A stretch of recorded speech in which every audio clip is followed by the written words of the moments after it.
Alright folks, this is pretty much a part 2. Had the unboxing.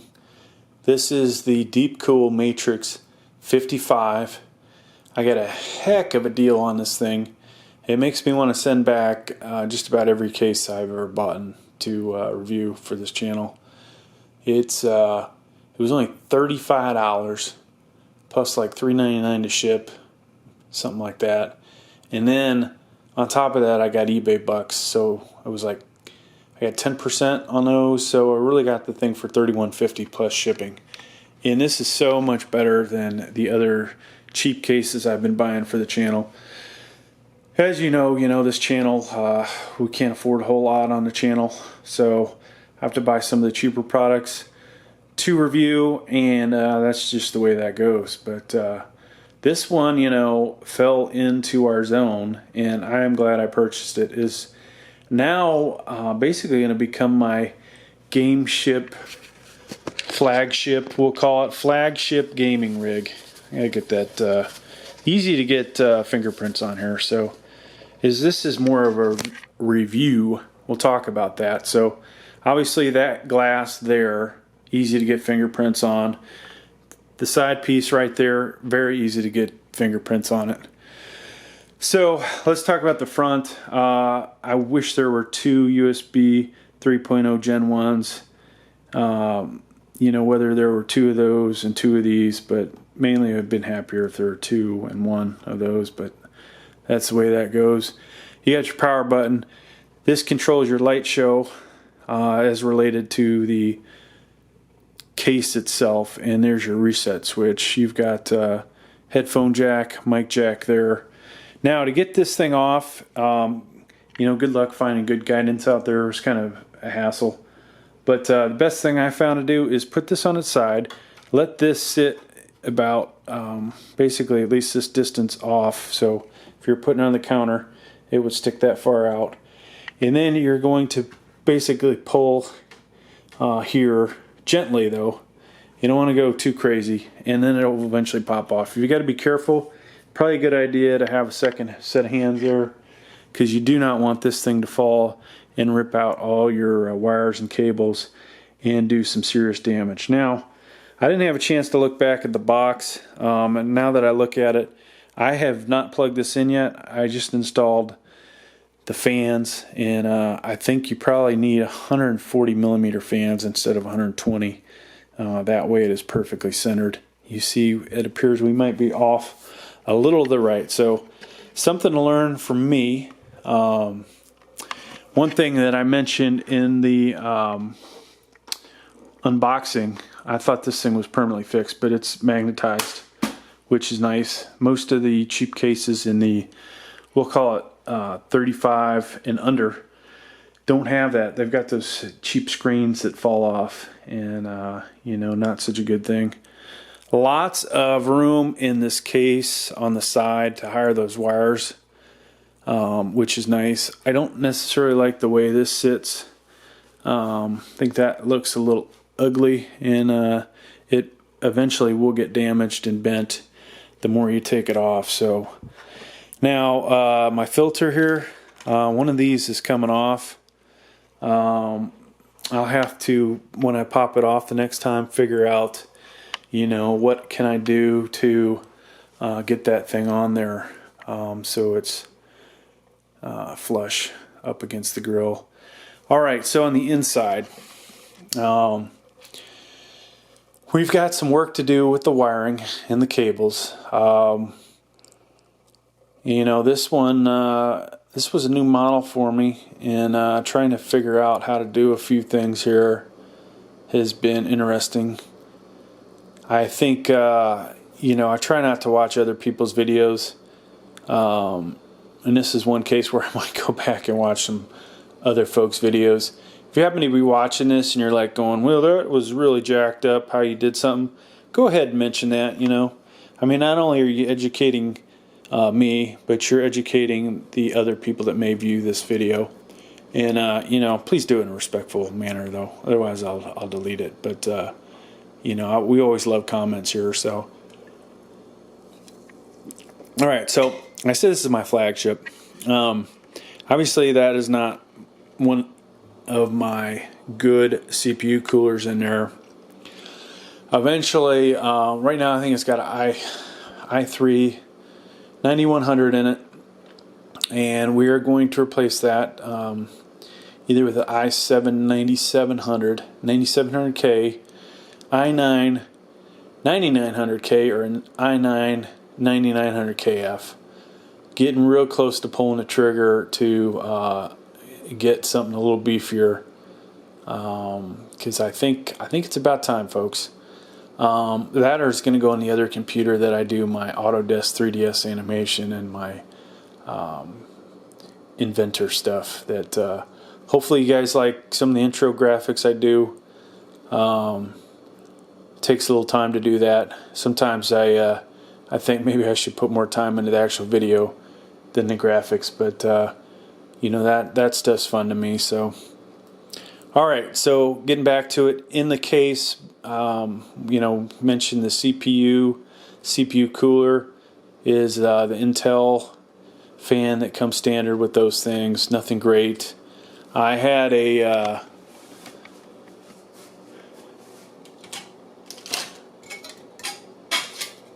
I probably will put this thing back in there, but we might get a different CPU, because this one, I'm not going to waste my time.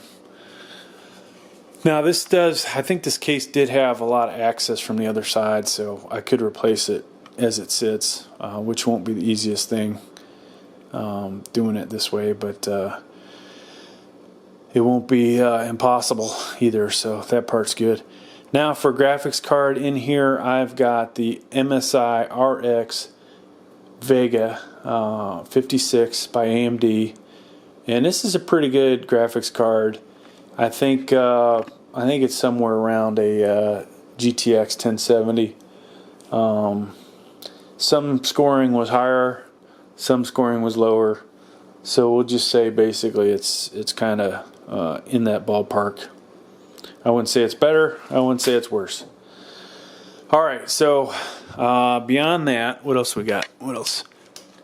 Somewhere in there, oh yeah, so I think I have my Samsung PM981 512 gigabyte SSD M.2 NVMe. It's pretty quick, somewhere between an EVO 960 and a 970.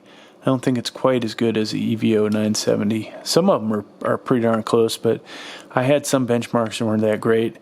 But this thing, you know, boots up really quick. At least it did before I put the fans in. I don't know how it's going to do with the fans. I've got some cabling that I haven't installed yet. This has to do with the RGB stuff.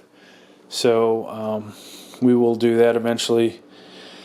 Now we've got one thing I really like is the way I blended this Kingston 2.5 inch SATA 3 SSD in there. Really, you know, I really like the way that just kind of blends in there. So I'm tempted to go get a bigger one, just so I can use that as a backup, or the mere fact that we can have two M.2 NVMe's here. Maybe I will go that route as well, just to have a big storage, you know, one that I can use for storage as well, or another 500 gig. Then these are pretty cool here. I really like this. So some of the cheaper cases have some unique ways these things come out. This thing, you unscrew it, and I think these are the same screws that are used in the PSUs, just in case you lose yours. And that thing will slide out, and it has holes in there already for 3.5 inch and 2.5 inch drives. The holes are a little on the big side, so it's almost like you need a washer, or you need a just a bigger head on your screw. But yeah, so put that back. Might as well put it back while we lost our light, folks. Boom. All right, so we're back in business, folks. So So you can put, you know, 2 3.5-inch drives in there. You could buy, and I don't know where mine is, but I have that device where you can put 2.5-inch drives in a slot for a 3.5-inch.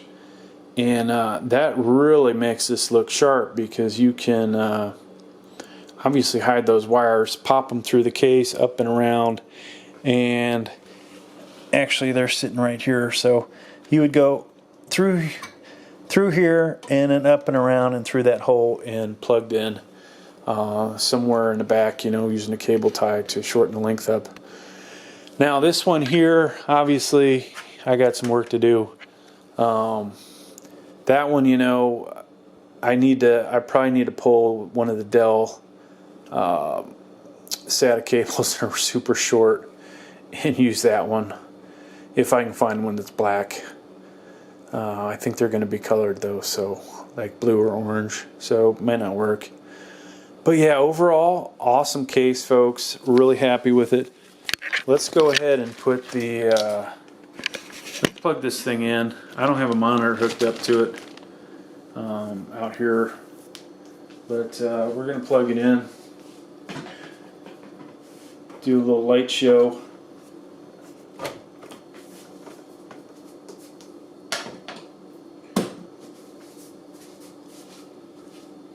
Turn this light off. You turn this light off too. Alright, here we go. Let's hope this thing lights up. And so there you go, folks. There's your up here 120 millimeter CPU, not CPU, case fans. And I got the multicolored ones. I thought they're pretty cool. I would like to, I think, go back and just get blue. I may change those out and put blue ones in there. And you see here's the LED or the RGB light on the front that changes and can be controlled by the case, or not by the case, by the motherboard. And of course the Aris Gaming 3 has some pretty cool lights to it. So not too bad. Yeah, I think I'm probably going to go back and do just blue case fans. But there you go, folks. It's about halfway there. And, you know, for now, I'm going to go work on another project. I got other projects to do. So we're going to put the, we'll go ahead and put this on. And, of course, I'm getting fingerprints all over it.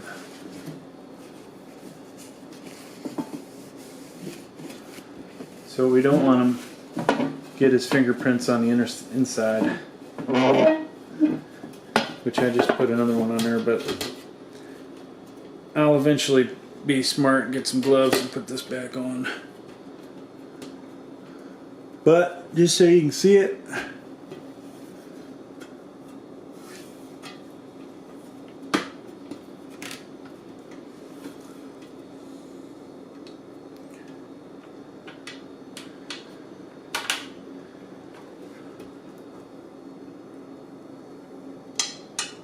and the other aspect is, you know, ensuring the air is flowing the correct direction. We just want to come in this way, and then since heat rises, have it go up and out. But that's all I got, folks. Leave your comments below.